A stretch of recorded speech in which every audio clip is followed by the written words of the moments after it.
TorahBox.com pour la diffusion du judaïsme francophone vous retransmet un enseignement du Rav Ron Shaya. Bonne écoute et bon limoud.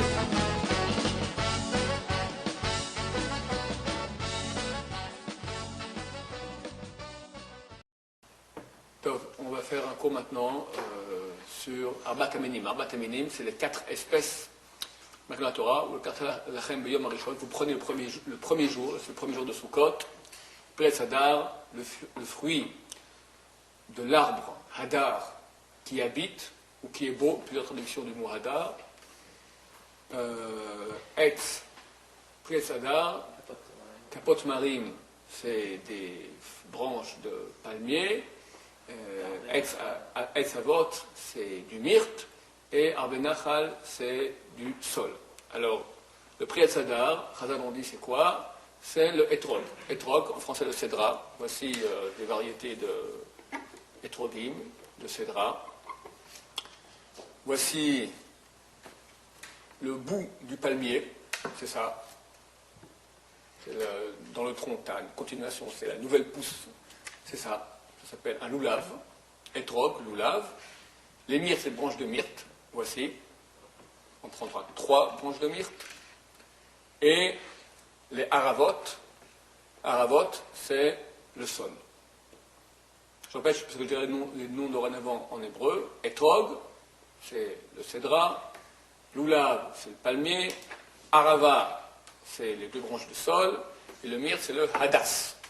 Chazal dit d'ailleurs que c'est après Kippour, maintenant, on est censé être pur, purifié, et d'après la sorte d'espèce que nous prenons ici, on voit comment on a bien corrigé nos différents organes. Ça, c'est le cœur. Ça correspond à la colonne vertébrale, mais aussi à la Brit Mila. Ça correspond aux lèvres, comme les lèvres. Ça correspond aux yeux. Plus profondément, on aura ici 7 sortes par rapport aux 7 conduites, voies de conduite que Dieu utilise dans le monde, qu'on dit tous les matins.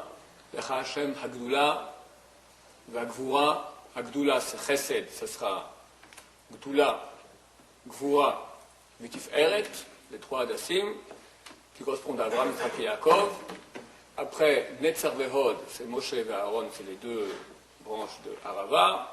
Ça, c'est Yosef, par rapport à Yosef Hatzadik, c'est le Yesod, celui qui a bien protégé sa Brit Mila.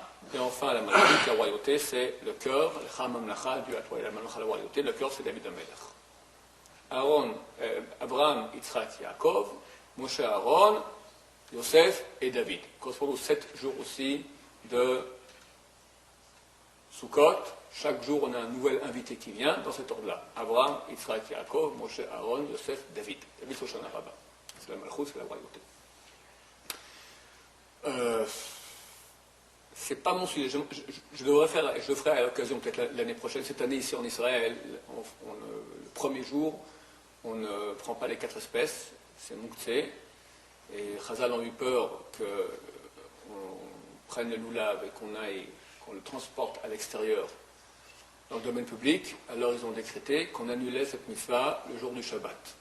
Mais c'est une mitzvah de la Torah, de Horaïta, Shabbat, on ne pourra pas la faire.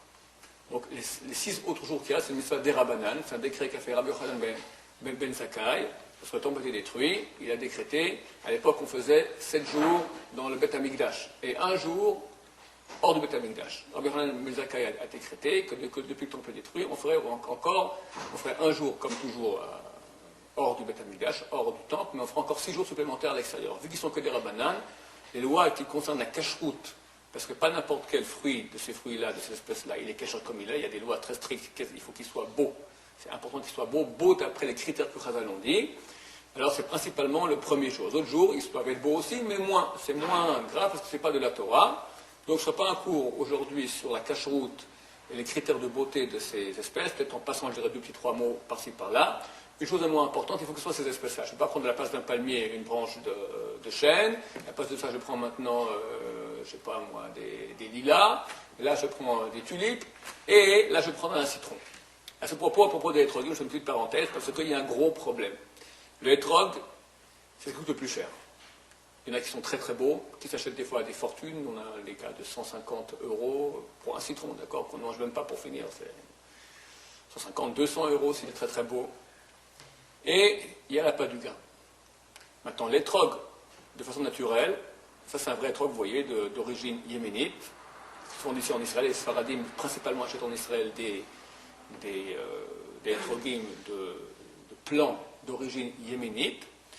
Pourquoi? Parce qu'on a la présomption, on espère que ce sont vraiment des vrais étrogim. Il y a un problème. L'étrog, pour qu'il soit beau, d'habitude il pousse assez biscornu, facilement il y a des taches, facilement il se gâte. Alors pour le renforcer, qu'il ait une forme qui soit plus vendable, plus facilement vendable, il y a des agriculteurs qui, sans foi ni loi, vont et font des greffes sur les étrogim. Ça date déjà au moins il y a 200 ans, ça a commencé, mais c'est un sport très courant encore aujourd'hui. Personne ne le voit. Une greffe, ça prend 2 secondes à faire. On coupe un peu d'une branche de hétrog, on met à la place une petite branche de citronnier, par exemple, ou de poirier, qu'on attache ensemble, et tout à coup, l'étrogim pousse beaucoup plus beau. Alors, c'est très dur à repérer, presque impossible. Des fois, tu prends un hétrog, il a une odeur de pomme ou de poirier, c'est-à-dire qu'il a été greffé. Ou très souvent, si on le greffe avec du citron, un hétrog normal, quand on l'ouvre dedans, il n'y a absolument pas de jus. Il n'y a que de la matière blanche. Que de la matière blanche. Ensuite, les graines aussi ne sont pas posées comme ça, comme dans un citron à l'horizontale. Elles sont verticales. Dans le hétrog, elles se tiennent verticalement.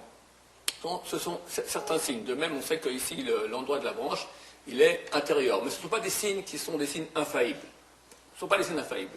Nous, on compte sur une tradition qu'on sait que ces hétroglymes-là n'ont pas été greffés. Le problème, c'est que dans la tradition, il y a eu beaucoup d'erreurs aussi. Que beaucoup d'agriculteurs n'étaient pas du tout honnêtes, ont fait des greffes, et on sait aujourd'hui que sur le marché, il y a beaucoup de hétroglymes qui sont greffés. Je crois que nous conseillons, les Sfaradim en Israël d'habitude achètent que des hétroglymes qui sont d'origine des plants yéménites ou marocains. En France, c'est plus les marocains. Marocains aussi ont appris un peu à faire cela, les yéménites aussi. Plus on sait que ce plant vient du Yémen, vraiment du Yémen, ça là-bas, ils ne savent pas encore faire des greffes. Au Maroc, dans le fin fond sud du Maroc, ils n'ont pas encore appris. Mais la technologie avance chaque année, et il y en a qui apprennent. Donc on espère qu'on fait la bracha sur un vrai hétrog, on essaie de faire de notre mieux. Aujourd'hui, les hétrogim qui ont des herchérim, qui ont des tampons cachers de rabbanim très sérieux, qui vont chercher sur place, voir effectivement qu'on peut être certain que le hétrog vient d'une source non greffée, faites attention. Ils peuvent être très très beaux, mais c'est des beaux citrons. Ok. Le loulav aussi. Le loulav, communément, que nous avons, c'est ce type de loulav. Il faut faire attention. Des fois, il y a un loulav, et j'en ai vu de temps en temps dans le marché, qui s'appelle le loulav canari.